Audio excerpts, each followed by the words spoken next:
Welcome to Luca is a Billionaire, where the only thing I invest in is your answers. You begin by verifying compatibility and power. First, check your camera's manual and firmware.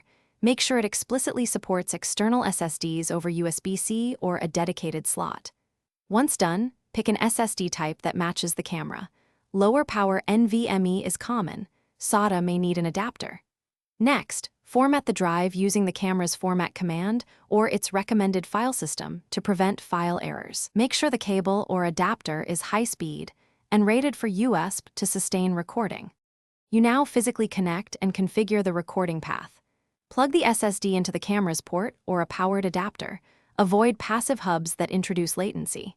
Then, navigate to storage settings and set the external SSD as the primary recording destination so files stream directly to it.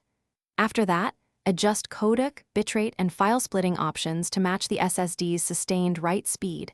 This prevents dropped frames.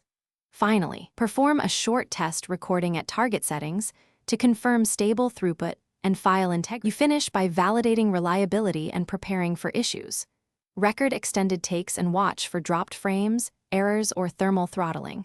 SSDs can overheat in tight camera housings. If problems appear, reformat the drive using the camera, update camera and SSD firmware, swap the cable, or try a different SSD with higher sustained write. Make sure to unmount or stop recording before disconnecting to avoid corruption. Finally, copy footage to a backup drive as soon as possible to secure your files. Thanks for watching and please subscribe. It's the best investment you'll ever make.